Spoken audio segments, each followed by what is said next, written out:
Gloire à Dieu. Merci au Seigneur. Merci à Dieu pour ce cadeau. Amen. Ce soir, il est encore présent dans ce lieu. Il nous accompagne continuellement. Amen.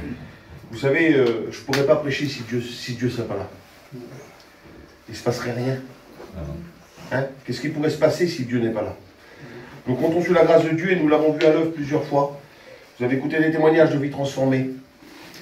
Alors, avant de lire un passage dans la parole de Dieu, on va prier le Seigneur. On va demander à Dieu sa grâce. Je demande à Mikey, s'il veut bien qu'il prie. Pour la gloire, mon Père, merci pour la grâce dans cette soirée. Merci parce que tu es parmi nous, Seigneur, et parce que tu désires faire grâce dans cette soirée. Seigneur, tu vois David, il est devant toi, Seigneur. Rappelle-lui les mots que tu as mis sur son cœur, Seigneur. Tu vois mes amis qui sont là, ceux qui ont besoin de toi dans cette soirée. Seigneur, que leur cœur soit ouvert pour recevoir ta parole dans cette soirée. Merci pour la grâce, Seigneur. Amen. Alléluia. Voilà. Je lis un passage d'introduction et je vous demande après l'histoire.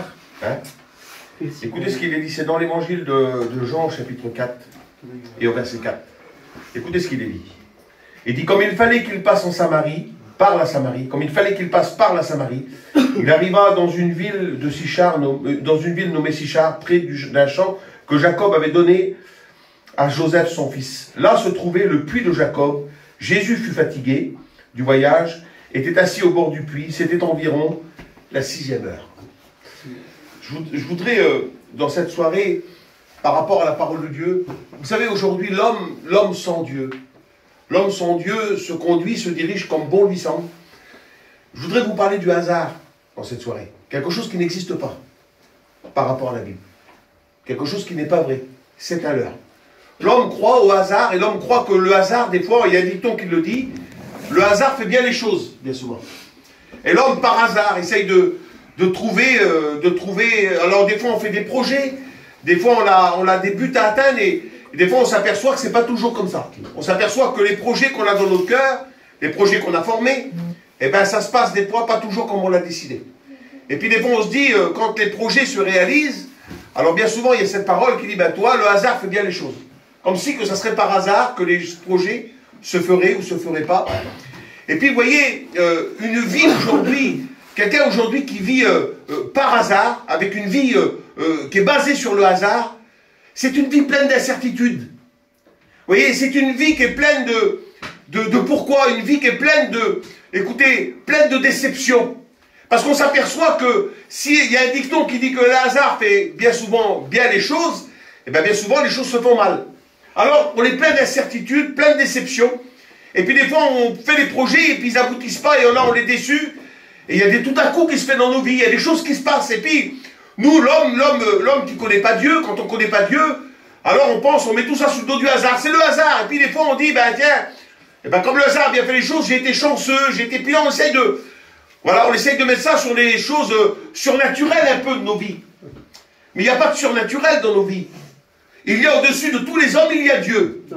Au-dessous de tous les hommes, Dieu est là. Alors, écoutez, la Bible dit que Jésus, il fallait qu'il passe en Samarie. Il le fallait. Jésus est Dieu.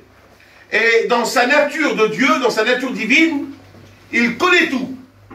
Jésus n'est pas pris au dépourvu. Il connaît toutes les choses qui doivent arriver et je vous le dis, et c'est sûr, c'est certain, c'est biblique. C'est pas par hasard que Jésus est assis à ce puits-là. C'est pas par hasard.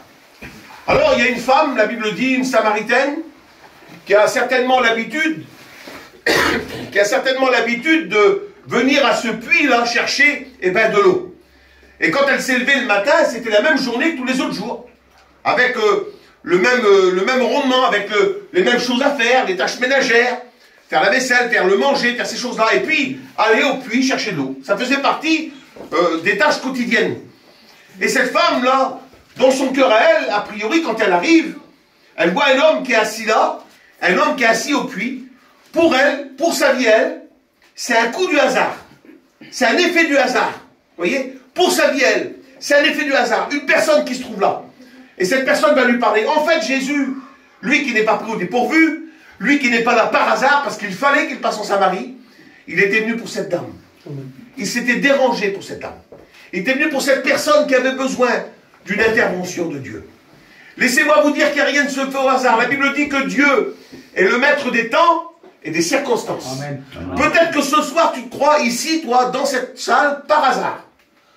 Par hasard, quelqu'un t'a invité, par hasard, eh ben, tu as dit, tiens, je vais passer 1 heure à la réunion, je vais aller voir, écouter.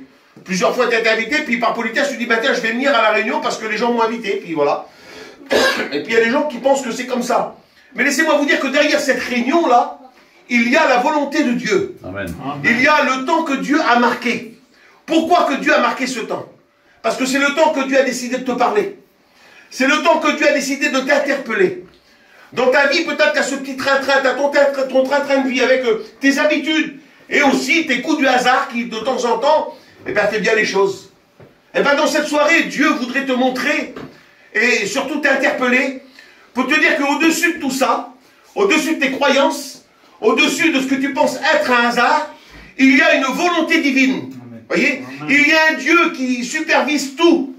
Il y a un Dieu qui dit que rien ne se fait sans ma volonté. Un cheveu ne tombe pas de notre tête sans la volonté de Dieu. Ça veut dire que Dieu, en Dieu, il n'y a pas de hasard. Dieu n'est pas pris au dépourvu. Dieu calcule les choses et Dieu décide les choses. Amen. Dieu avait préparé ce temps. Dieu avait préparé cette circonstance. Comme il a préparé pour cette femme ce temps et cette circonstance. Jésus n'est pas venu 1 heure avant. Jésus n'est pas venu 1 heure après. Jésus, il fallait qu'il passe en Samarie et il était là à l'instant présent. Le moment que Dieu avait marqué. Il s'assoit et il attend cette femme. Cette femme a un besoin dans son foyer et par cette expérience, par cette rencontre, qui pour elle est un hasard, eh ben, elle va rencontrer le Sauveur du monde. Elle va rencontrer celui qui peut tout dans sa vie. Elle va rencontrer celui qui est capable eh ben, de changer son cœur et de bouleverser sa vie. Son quotidien n'est plus le même. Sa vie n'est plus la même. Son espérance n'est plus la même. Sa façon de marcher n'est plus la même. Pourquoi? Parce que quand elle est partie de ce puits, elle est partie avec Jésus-Christ. Elle ne marchait plus par hasard, mais elle marchait dans la main de Dieu. Amen. J'ai pris des exemples dans la parole de Dieu. J'ai pris un exemple dans la parole de Dieu. Écoutez, pour vous parler du hasard. La Bible dit qu'un jour, dans le livre des Actes des Apôtres, au chapitre 8, la Bible dit qu'il y avait un homme, c'était un ministre. Ministre de Candace, de la reine de Candace, reine d'Éthiopie. Ministre des surintendants des biens, ça veut dire que c'était le ministre des biens financiers, le ministre des Finances, quelque part. Et ce ministre-là, la Bible dit qu'il était venu à Jérusalem pour adorer. Il était venu à Jérusalem pour adorer. Et la Bible dit qu'il s'en retournait sur son char, en train de lire eh ben, le rouleau du prophète Isaïe. Et là, la Bible dit sur un chemin qui est désert, parce que c'est la Bible qui le dit. Un chemin qui est désert, ça veut dire un chemin qui n'y a rien. Un chemin qui n'y a pas de maison, un chemin qui n'y a pas de village, un chemin que personne ne vient sur ce chemin-là, parce que c'est un chemin qui est inutile quelque part. Là se trouve un homme, la Bible déclare. Voyez? Alors écoutez, on va prendre ça de cette façon-là, c'est que pour cet homme, alors on va dire, le hasard fait bien les choses. Pourquoi? Parce que il est assis sur son char, il est en train de lire le rouleau du prophète Isaïe, il ne comprend pas ce qu'il lit, et par hasard, sur un chemin qui est désert, un chemin où est-ce qu'il n'y a rien du tout, un chemin où est-ce qu'on ne peut pas rencontrer quelqu'un, par hasard, il y a là un homme qui s'appelle Philippe. Et cet homme-là, il connaît le prophète Isaïe. Il connaît l'histoire du prophète Isaïe. Il a l'explication à ce que cet homme a besoin. Et la Bible dit que Philippe va l'interpeller, il va lui dire, comprends-tu ce que tu lis? Et il va dire, cet homme, ben non, je ne peux pas comprendre si personne m'explique. Et la Bible dit que Philippe va monter avec l'eunuque dans le char, avec le ministre dans le char. Écoutez, c'est quand même particulier parce que Philippe, c'est monsieur tout le monde. Philippe, c'est pas le maire du pays. Philippe, c'est pas non plus le préfet du pays. Philippe, c'est pas non plus le président du pays. Parce qu'un homme comme ça, c'est le président qui aurait dû être ce jour-là sur cette route-là. Le hasard fait bien les choses. C'est le président qui aurait dû être sur cette route, ou le premier ministre qui aurait dû être sur cette route-là. Sur cette route-là, il aurait dû avoir une fanfare. Il aurait dû avoir des gens qui l'acclamaient, des gens... C'était quand même le ministre d'un pays qui se dérangeait. C'était pas n'importe qui, le monsieur-là. Et quand il repartait sur son char, c'est pas une fanfare qui l'attendait. C'est un homme tout simple. Un homme tout simple. Un homme vêtu normalement. Un homme qui n'a pas une grande importance. Mais un homme qui a été placé là par Dieu. Voyez? Parce que le hasard de cet homme, Dieu s'en avait mêlé. Amen. Dieu avait mis son grain de sel ce jour-là dans son hasard. Ce que lui pensait être un hasard, ce que lui pensait être un tout à coup, pour lui une bonne aubaine quelque part. Cet homme est là, il se trouve là sur ma route, il a l'explication, ce que j'ai besoin. Le hasard fait bien les choses. Eh bien laissez-moi vous dire que ce n'est pas le hasard qui a fait les choses ce jour-là. Parce que la Bible dit, quand on lit le commencement du texte, il est dit que Philippe était en Samarie en train d'évangéliser, à 70 km de là. Et à 70 km de là, Dieu l'a interpellé. Il a interpellé, il a dit, écoute, lève-toi. Il a frappé. Philippe, lève-toi. Il faut que tu ailles sur un chemin qui est désert. Un chemin là-bas où est-ce qu'il n'y a personne. Un chemin qu'il n'y a pas d'intérêt d'y être. Un chemin qu'il n'y a pas de grands villages ou de grandes maisons. Non, un chemin qui est désert. Tu vas te lever, tu vas faire 70 km à pied, et tu vas aller sur ce chemin. Dieu avait planifié les choses. Et puis écoutez, ce qu'il a fait, il s'est levé, la Bible dit qu'il est obéissant, il se lève, et il va aller à 70 km là-bas, sur un chemin désert. Il ne pose pas de questions. Vous savez pourquoi il ne pose pas de questions? Parce qu'il sait, lui. Il sait qu'il est le maître des temps et des circonstances. Amen. Il sait que si Dieu l'envoie dans ce désert, si Dieu l'envoie sur ce chemin, c'est parce que Dieu a des projets pour quelqu'un. Vous comprenez ce que je veux dire? Amen. Il n'y a pas de hasard à cette réunion. Si Dieu a permis cette réunion. Amen. Moi, je me suis arrangé de 70 km, pas du tout. Je ne suis pas Philippe, excusez-moi. Je m'appelle David Vauvel. Je suis le petit curé du coin là-bas. Du coin de Quimperlé. Je ne suis pas un ministre du tout. Je suis ministre de l'évangile, mais pas ministre dans la vie. Non, je n'ai pas les moyens. Je n'ai pas les moyens. Laissez-moi vous dire que ce soir, Dieu s'est mêlé de ton hasard. Amen. Dieu a mis son grain de sel. Et ce soir, il a préparé un rendez-vous. Il avait préparé un rendez-vous avec la Samaritaine. Il a préparé un rendez-vous avec l'Éthiopien, avec ce ministre-là. Et ce n'est pas une fanfare que Dieu a préparé. Ce n'est pas un tapis rouge que Dieu a préparé. C'est un homme qui était obéissant à Dieu. Amen. Un homme qui était d'accord avec Dieu. Un homme qui a accepté ce que Dieu voulait et les desseins de Dieu. Et cet homme s'est trouvé sur ce chemin. Et puis ce jour-là, pendant qu'il est en train de lui parler de l'évangile, il est en train de lui expliquer le rouleau du prophète Isaïe, il est tombé sur le moment de la crucifixion. Encore un effet du hasard. Il ouvre le prophète Isaïe. Le prophète Isaïe, c'est grand. Il a appelé le 5e évangile. Et il tombe justement, il est en train de lire le passage qui parle de la crucifixion. Un effet du hasard. La parole de Dieu est vivante. Amen. La parole de Dieu est vivante. Amen. Sa parole lui appartient. Quand on ouvre la parole de Dieu, quand on lit un texte dans la parole de Dieu, et quand le texte vient nous bénir, vous savez pourquoi? Alléluia. Parce que Dieu a décidé de nous parler par sa parole. Vous comprenez? Dieu avait décidé de parler par sa parole. Amen. Un effet du hasard, il ouvre le rouleau du prophète Isaïe. Il est en train de tomber dans Isaïe 53. Il est en train de parler d'un agneau qu'on mène à la boucherie. Son envers à la bouche. Et puis là, il va dire, mais je ne comprends pas. Est-ce que le prophète parle de lui? Est-ce qu'il parle d'un autre homme? Et la Bible dit que Philippe va commencer à évangéliser. Il va commencer à lui parler. À un moment donné, ce ministre va dire ça. Il va dire, tiens, voici de l'eau. Qu'est-ce qui empêche que je sois baptisé? Il va dire, si tu crois de tout ton cœur. Amen. Si tu crois de tout ton cœur. Si tu crois de tout ton cœur que Jésus-Christ est le Fils de Dieu, tu peux être baptisé. Amen. Il a dit, je le crois de tout mon cœur. Que Jésus-Christ est le Fils de Dieu. Laissez-moi vous dire qu'à partir de cet instant-là, quand il a remonté dans son char après son baptême, quand il a remonté dans son char, il savait qu'il n'y avait plus de hasard. Et que les choses qui étaient devant lui, ce n'était pas un effet tout à coup, ce n'était pas l'effet du hasard qui fait bien les choses, mais que ce qui s'avançait devant lui, c'était toutes les promesses de Dieu, tous les projets de Dieu qui s'accomplissaient dans sa vie. Dieu dit ça, écoutez. Il dit, je connais les projets que j'ai formés pour vous. Sur mon cœur, j'ai formé des projets pour vous. Et ça, c'est pas du hasard. Il connaît les projets qu'il a formés pour nous. Et vous savez ce qu'il fait? Jour après jour, il met ses projets à exécution. Amen. Jour après jour, eh ben, il dispose ses projets sur la route de chacun. Et chacun peut saisir les projets de Dieu, les bienfaits de Dieu, et puis bénéficier des projets de Dieu. Parce que Dieu a décidé de te bénir ce soir. Amen. Qui que tu sois, même que peut-être que tu t'es dit que Dieu n'existe pas, et que peut-être que tu dis que ta vie est basée sur un hasard, que ta vie est basée sur des tout à coup, sur des peut-être. Quelle est certitude? Laissez-moi vous dire quelque chose. C'est que Dieu a tout planifié. Écoutez, j'ai noté ça tout à l'heure. Dans le livre de Pierre, 1 Pierre chapitre 1, verset 20. Écoutez ce qu'il est dit. Christ, prédestiné avant la fondation du monde, il fut manifesté à la fin des temps à cause de vous. Christ, prédestiné avant la fondation du monde. Mais à quoi, David? Il a été prédestiné à Jean 3,16. Car Dieu a tellement aimé le monde qu'il a donné son Fils unique, afin que quiconque croit en lui ne périsse pas, mais qu'il ait la vie éternelle. Amen. La croix, ce n'est pas du hasard. Amen. La croix, ce n'est pas une erreur de calcul. La croix, ce n'est pas quelque chose qui s'est fait de la volonté des hommes. La croix, c'est quelque chose qui s'est fait de la volonté de Dieu. Amen.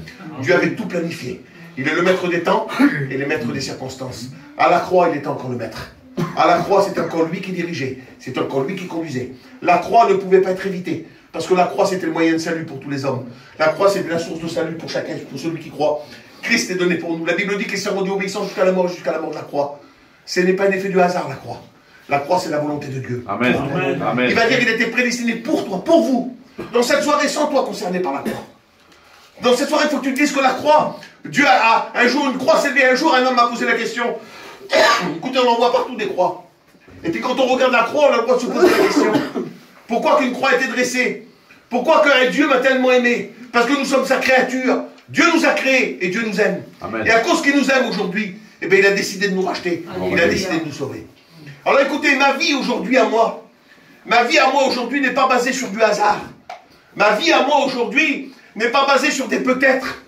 Ma vie à moi aujourd'hui n'est pas basée. Il va dire, Pierre, avant nous marchions en tâtonnant. C'est ça le hasard, tâtonner. Essayez de voir un peu les choses. Tellement que les gens ont peur aujourd'hui. Vous savez que il y a des voyants et des voyantes qui sont aujourd'hui spécialisés dans les gouvernements. Je sais, j'en ai connu une, moi. Elle était de Rennes, madame. Et puis elle allait souvent à Paris, là-bas. Et puis elle passait des journées complètes avec les ministres. Et puis cette dame-là, elle restait dans un tout petit village à côté de Rennes. Et puis elle allait là-bas avec les ministres, elle passait des journées complètes avec les ministres. Parce qu'elle ça disait qu'elle était médium, voyante, ainsi de suite. Et puis ils avaient besoin de ça à cause de l'incertitude. L'homme vit dans l'incertitude. Alors il voudrait que, tellement que quelqu'un connaisse l'avenir, que quelqu'un sache ce qui va se passer demain, que quelqu'un sache qu'est-ce qui pourrait m'arriver. Parce qu'on vit dans une vie d'incertitude. Et bien laisse-moi te dire que cette vie-là, si tu la remets entre les mains de Dieu, tu mets une vie d'incertitude entre les mains d'un Dieu qui est certain, un Dieu qui est vrai. La Bible dit qu'il n'est pas un homme pour mentir, ni un fils d'homme pour se repentir. Ce qu'il a dit, ce que sa bouche a dit, il le fera certainement. C'est une certitude. Dieu est une certitude. Amen. Dieu est une certitude. Et dans cette soirée, notre vie qui est tellement bizarre, notre vie qui est tellement incertaine, quand on la remet entre ses mains, on la remet entre les mains d'un Dieu vivant. Alléluia. Un Dieu qui prend cette vie-là et qui sait la diriger. Alléluia. Il sait la conduire. Il sait comment nous conduire. Il sait nous donner ce qu'il nous faut chaque jour. Il nous donne ce qu'on a besoin. Et c'est pour ça qu'aujourd'hui on est comblé. Parce que notre vie est entre ses mains. Je vous lis un passage dans la parole de Dieu. Et vous allez comprendre ce que je veux vous dire. Gloire à Dieu. C'était un homme intelligent qui a écrit ce passage-là. Un homme qui savait certainement gérer les choses. Il a géré beaucoup de choses. Il a géré un royaume. Il était capable de gérer un pays. C'était un homme important. Cet homme, il s'appelle David, et puis il a écrit ce psaume-là. C'est le psaume 23. Écoutez ce qu'il dit. Cantique de David. L'Éternel est mon berger, je ne manquerai de rien. Vous savez ce que ça veut dire le mot berger? Ça veut dire dirigeant, conduiseur, dirigeant. Ça veut dire qu'il est en train de dire, l'Éternel est mon dirigeant. C'est lui qui me conduit. Alléluia. David, tout de suite, là, quand il commence le psaume 23, il commence par une certitude en disant, voyez, moi je ne marche pas par hasard. Hein. Je ne marche pas par des peut-être. Moi, si je tourne à droite, c'est parce que Dieu me l'a dit. Amen. Et si je tourne à gauche, c'est parce que Dieu me l'a dit. Et si je vais combattre, c'est parce que Dieu me l'a dit. Si je ne vais pas combattre, c'est parce que Dieu me l'a dit. Vous comprenez ce que je veux dire?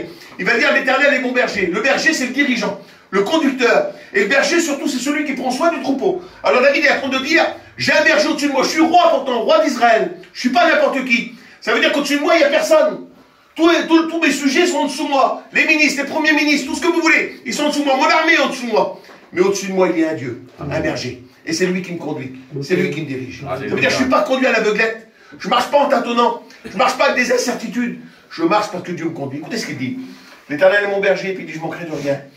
Il dit, il me fait reposer dans les verts pâturages. Écoutez ce qu'il dit. Il me dirige près des eaux paisibles. Il me conduit, il me dirige. Vous savez, Dieu veut le mieux pour vous. Amen. Amen. Dieu veut le mieux pour vous. Alléluia. Dieu veut ce qu'il y a de mieux pour ses enfants. Gloire à Dieu. Il veut pour ses enfants un repos. Mais pas écoutez, pas le repos, peut-être qu'un beau lit peut nous donner. Hein? Un beau lit, là, un beau matelas, c'est bien. Ça repose le corps. Mais le repos que Dieu veut nous donner, c'est le repos de l'âme. Vous voyez? Et quand notre vie est remise entre ses mains à lui, cette âme, et je me répète, pleine d'incertitudes, qui est basée sur du hasard, qui est basée sur les choses qui peut-être pourraient arriver. Et bien cette âme-là, quand on les remet entre les mains de Dieu, vous savez ce qu'il disait Jésus un jour? Il disait, venez à moi, vous tous qui êtes fatigués, chargés. Alléluia. Cette vie, elle vous a chargé. Elle nous a chargé de plein de déceptions. Plein de choses qu'on voudrait qu'elles arrivent, ils n'arrivent pas. Plein de choses qu'on a prévues, puis ça ne se passe pas bien. Et puis on est content quand ça se passe bien, mais souvent ça se passe mal. Et puis là, ben, il dit, venez à moi, vous tous qui êtes fatigués, chargés, puis je vous donnerai du repos, moi. Il est en train de parler du repos de l'âme. Dans cette soirée, Dieu voudrait donner du repos. Gloire à Dieu. Dans cette vie d'incertitude. Alléluia. Il dit, il me dirige près des eaux paisibles. Il dit, il restaure mon âme. Il me conduit dans les sentiers de la justice. Il me conduit dans les sentiers de la justice. Il me conduit dans les sentiers justes, vrais. Jésus a dit, je suis le chemin, la vérité. Le sentier de la justice, c'est ça.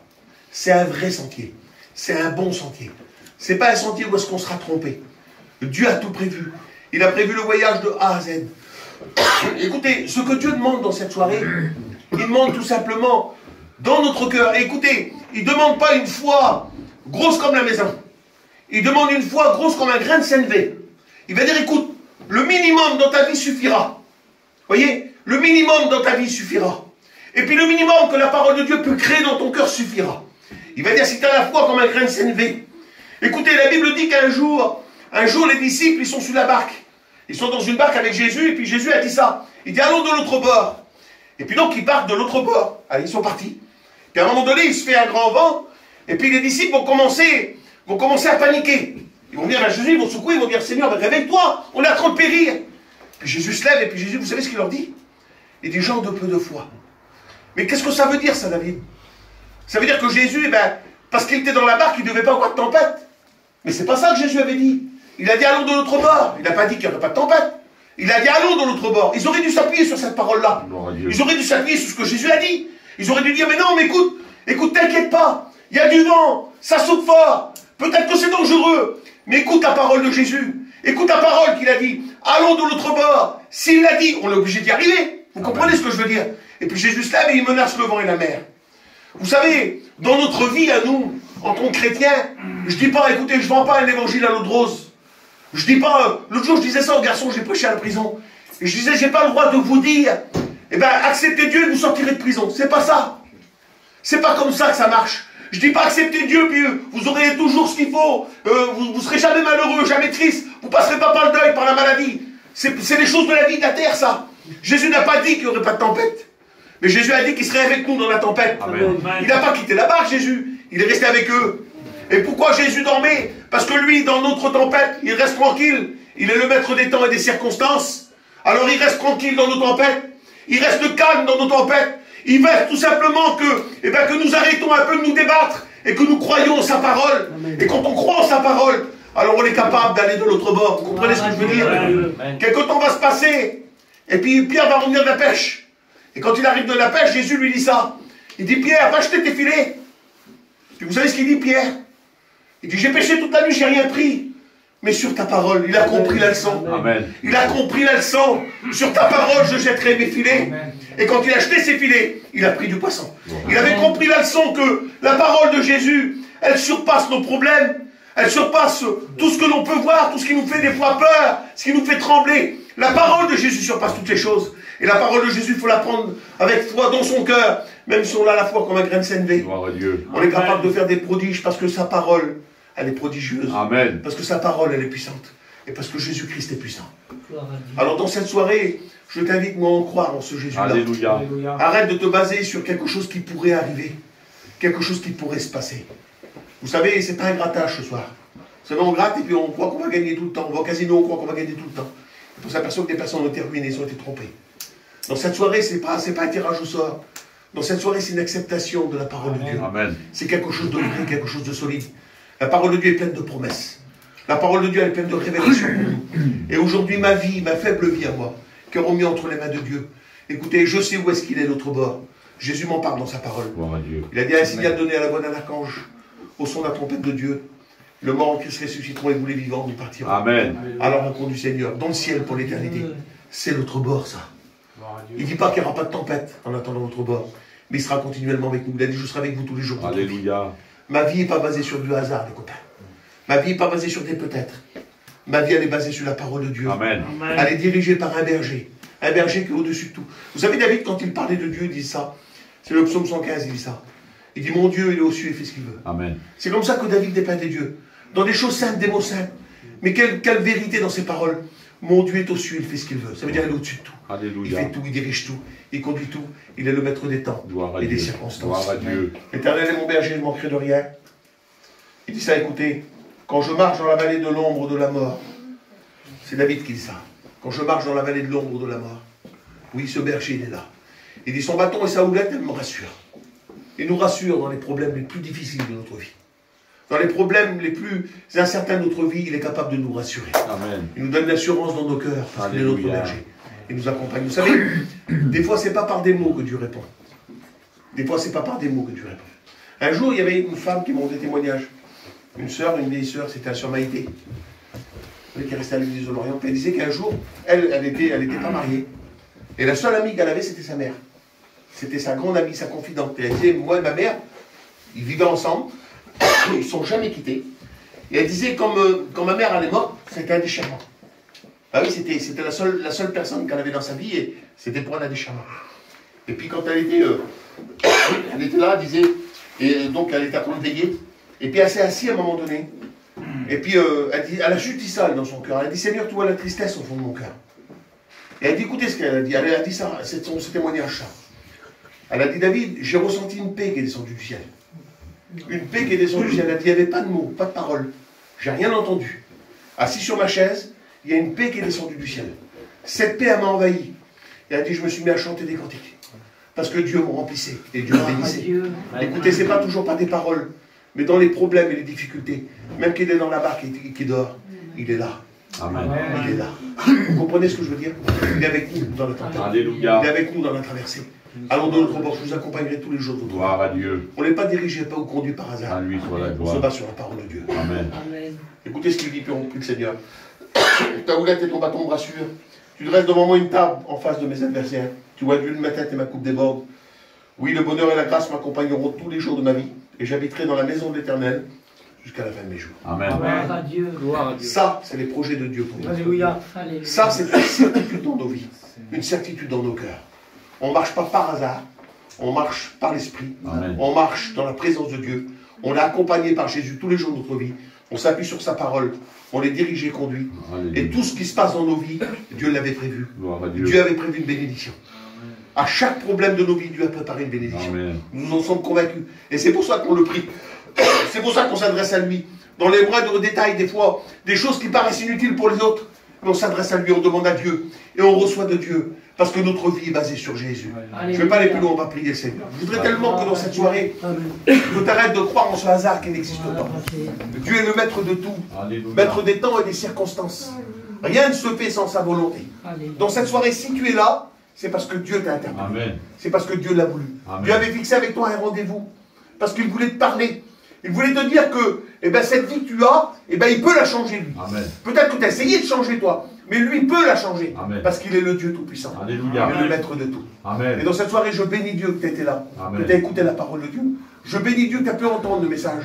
Parce que dans cette soirée, Dieu s'intéresse à toi. Gloire à Dieu. On prie le Seigneur ensemble. Seigneur, je